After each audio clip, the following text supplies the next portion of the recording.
You mentioned the 49ers, though, still your pick to be the number 1 seed, but they will not go undefeated. They lost for the first time as well to the Cleveland Browns. That defense for the Browns stifled Kyle Shanahan and that 49ers offense. Before we get into your comments, let's hear from your good friend. Oh. Because your good friend was asked this. post-game, what happened? What's so good about that Browns defense? And this is what he had to say. I mean, the talent with scheme. I mean, they got 2 corners. They got really good. They actually got 3. They got good pass rush, really good pass rushers, and it's a really good scheme. Dallas has talent too. You guys scored 42 on them. Why does this team have more success?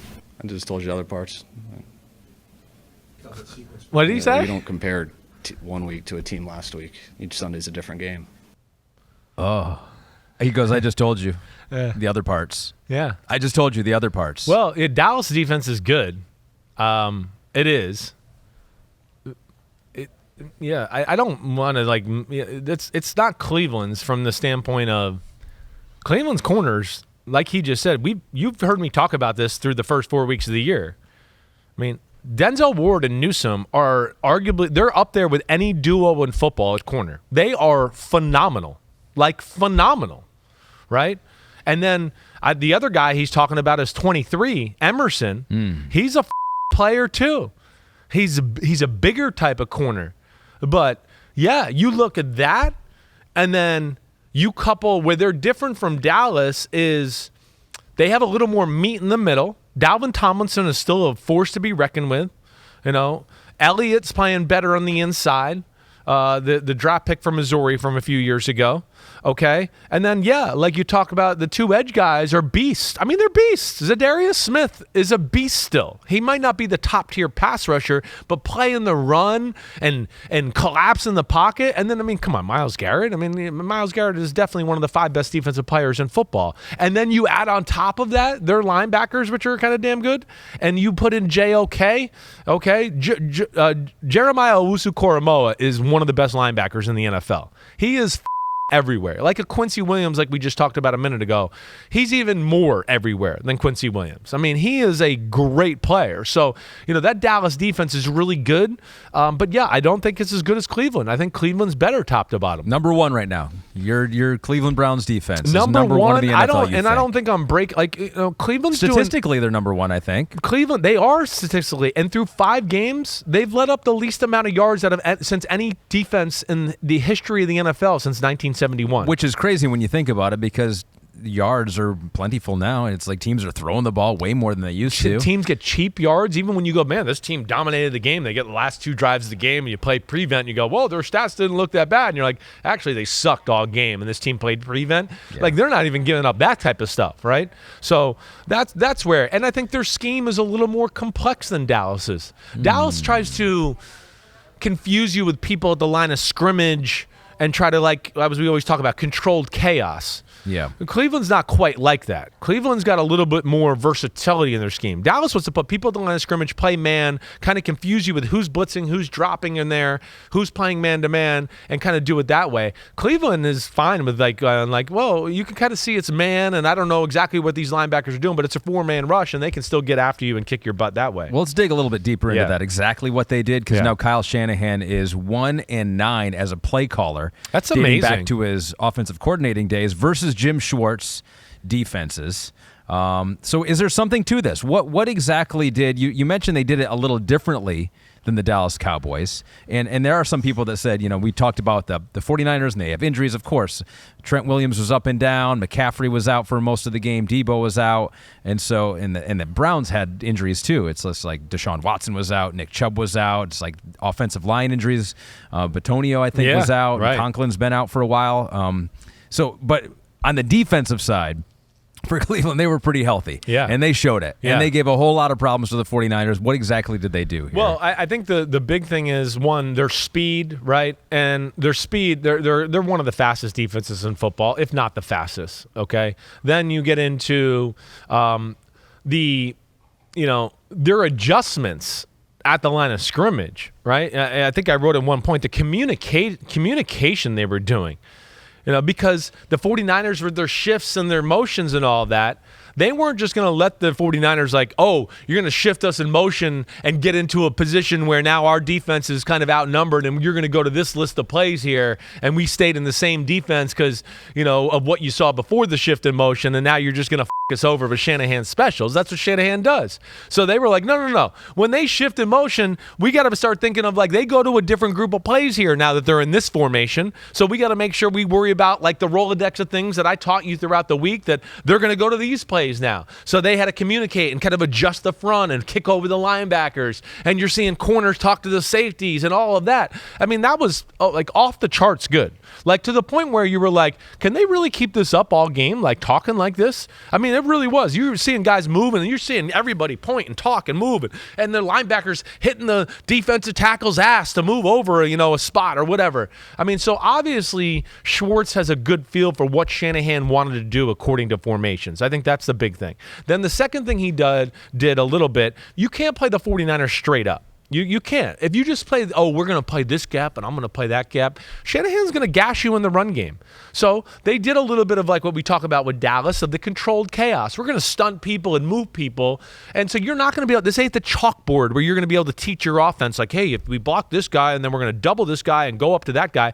Like, no, we're going to have guys moving all over the place to where when you try to block double team this guy and go up to the linebacker, they're not going to be there, or we're going to shoot somebody there to mess up your double team or whatever it is. So there's that. Then I think the other thing they did too is take away the middle of the field. You've heard me talk about that since you and me have been friends here on this podcast, right? If you're going to play Shanahan, right, you got to take away the passes over the middle of the field. He kills people that way.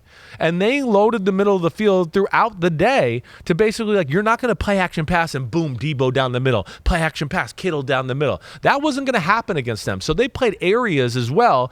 And that, of course, that luxury is afforded because of the two damn corners on the outside where they could go, hey, that's fine. We'll match up. And that's where they're really good. Like, before Debo got hurt, right, they were going, let me see if I got this right. They were going Denzel on Ayuk. They were going, I thought this was interesting, Newsome on Jennings. And then they went with the bigger Emerson 23 on Debo, probably because of his physicality, and they felt like, hey, Debo, it's not about long speed, right? We don't see Debo go for 60-yard bombs just running by people, right? It's more about he catches it, and you got to tackle him because he's like a running back, and a lot of DBs like fall off him, like we talked about actually with A.J. Brown. It's kind of the same thing in a lot of ways. So they put the bigger guy on him. But, yeah, their ability to do that, I think, is really, really impressive. So they were very aggressive in their play calls against the run. They wanted to stop the 49ers' run. Were they at all scared about the 49ers slicing and dicing them up in the pass? They played a game in which they basically said, you're not going to run the ball, and if Brock Purdy and you think your pass game can beat us today, then you go ahead and do that, right? They dared the 49ers to throw the ball and Brock Purdy them to beat them, right? And they weren't going to let, like you heard me say even on Sunday night, the Shanahan specials beat them. Right, the first drive or two, some of the Shanahan specials were there, but the defense settles in. Okay, they like to do this and that, and then they made the game.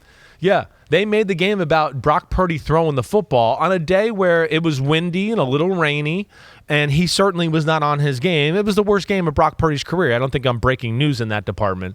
But, yeah, that's where the game swayed. They made it for the first time in Brock Purdy's career where they said, no, Shanahan's not going to be able to deliver you screens and all of this and your play-action passes where people are wide open down the middle of the field and you're sitting there pretty with a crosser to Brandon Ayuk and there's nobody within 15 yards of him. None of that was going to go on.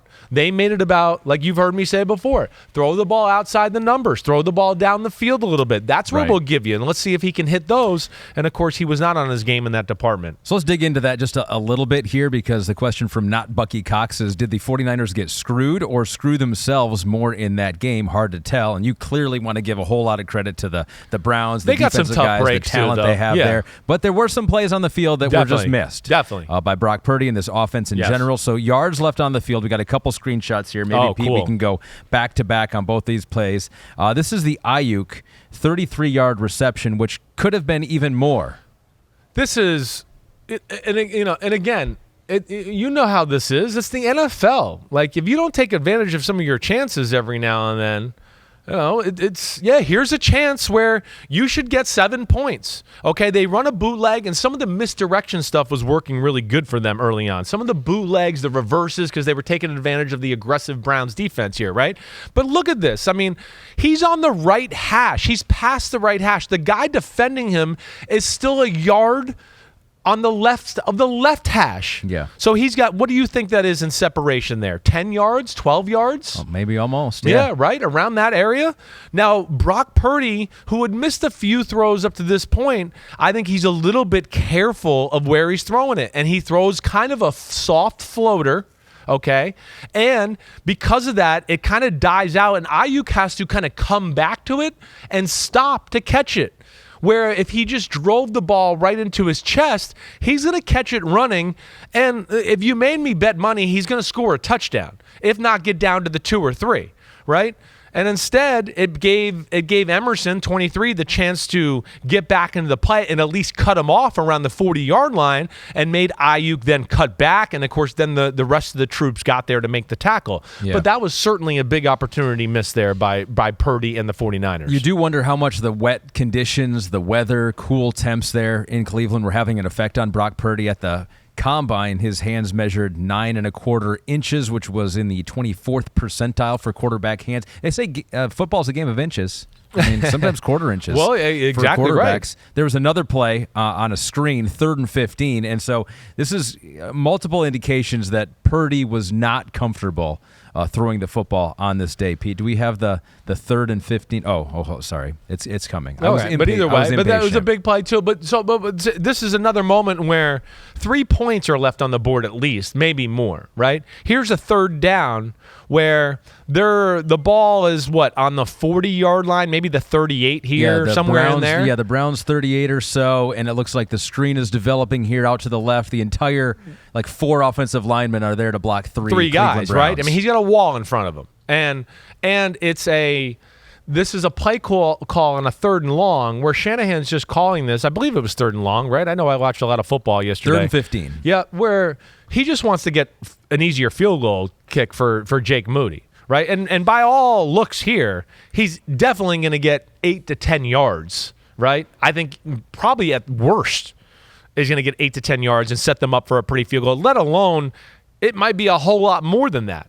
But then what's that end up being? It ends up Purdy throwing a whiff ball, right? And because of it's like you talked about. One, the hands are small. Mm-hmm. I do think it was a windy, and it was wet at certain parts of the game. And then his motion is not conducive to throwing a wet ball, right? His motion is a little bit like, remember how we used to talk about Justin Fields coming out in the draft? It's very elbowy first, which means it's a lot of whip and torque on the ball. He goes elbow up, and then the arm comes up.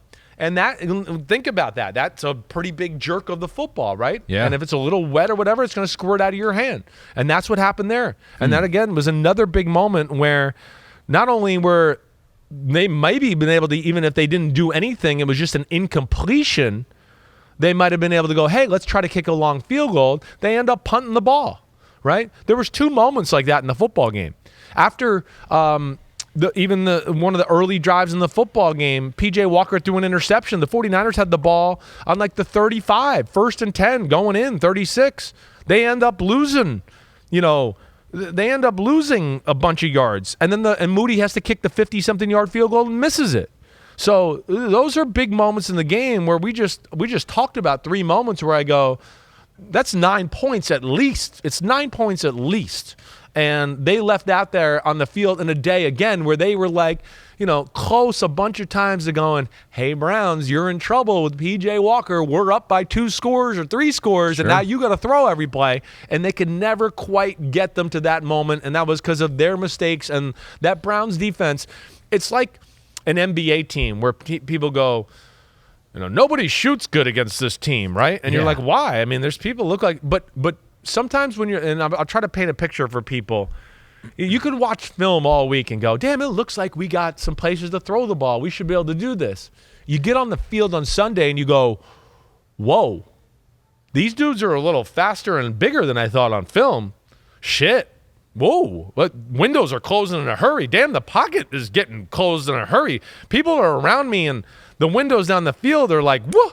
And so the film doesn't always do justice. And I think some of that happened in this game too for Purdy, where he was like, he was just uncomfortable by the aggression and the speed of the Browns defense. Greg 001 is thinking the same thing. He goes, damn, okay, Delvin Tomlinson. He was the reason that Purdy was so inaccurate today. I think Purdy's performance will look more understandable on tape when you see a 325-pound man in his face every play. Hey, he's a player. He really is. Dalvin Tomlinson is, an unsung hero. And, it's funny because they got Dalvin. They wanted Javon Hargrave. You remember that back in free agency? Yeah. It was the Niners and the Browns going after Javon Hargrave. The Niners outbid them, and that's where the Browns went, oh, shit, let's give Dalvin Tomlinson a bunch of money. He's the second guy on our list, and he's perfect for their defense because he can two-gap, he can go into the single gap, but he's a load to move in the running game, and he can push the pocket in the pass game and make the quarterback feel like you can't step into passes. You know who has to deal with him this week? Who's that? Gardner Minshew. Yikes. Browns go to Indianapolis. Do they stand a chance, that Colts offense, against this defense? Well, Shane Steichen's smart here. Yeah, that's true. The Colts, have shown the ability to run the ball here and there, but I would say no. If the Browns play their type of football, the big thing for the Browns is really not the defense. Is like, can the offense just help out the defense enough, right? Yeah. That's what I worry about. And help out maybe even just like longer drives. That's not what even I mean. scoring Exactly points. right. That's what I mean. Right? We were texting this weekend and we were talking about what defense was it, and I was like, well, it's not helping their offense doesn't, ever stay on the field, so they get worn out, and that of course is a big part of this all the way here.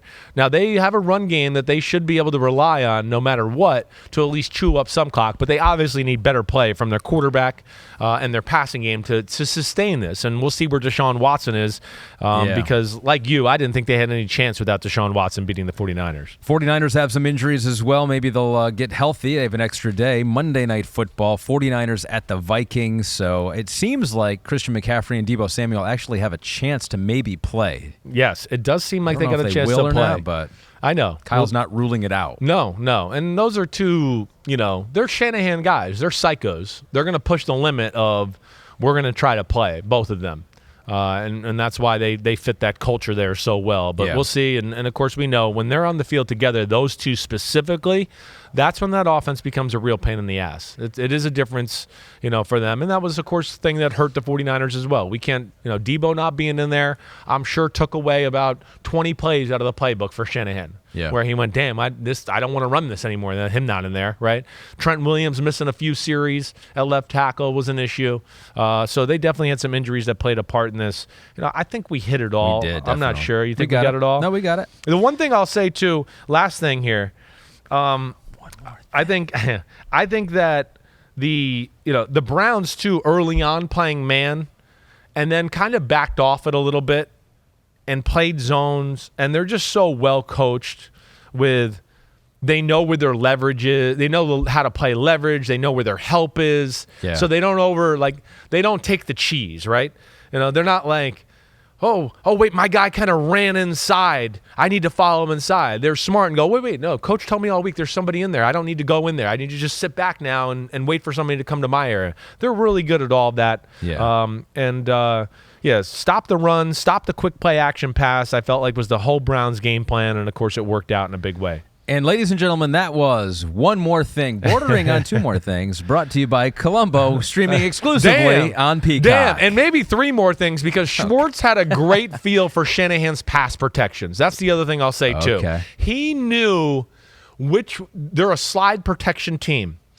He had a good feel for which way they slide on certain formations. And then he'd send somebody off the opposite edge. So we want to slide this way maybe to get some extra people towards Myles Garrett and Dalvin Tomlinson, right? And then all of a sudden he'd bring Jeremiah Owusu-Koramoah off the weak side there, and he was unblocked. And he came through unblocked maybe 2 or 3 times throughout the football game. That you never see that happen to Shanahan and the 49ers. So he obviously, Schwartz, has a feel for what Shanahan does and making life hard on him. You're right. That was 3 more things. Maybe 4 more things. Columbo never did that back in the day. Yo, what up? up, homies? Thanks for watching. Remember, subscribe to Chris Simms Unbuttoned. Right now, we got Sunday pod, right? So you can have it Monday morning. We recap all the action. Wednesday, it's the What the Happened podcast. We're going to get deep in the weeds on the key matchups of the week. And then Thursday, I'm picking games with that jerk Florio. So you know where to find us, homies. Keep watching. Peace out. We'll see you.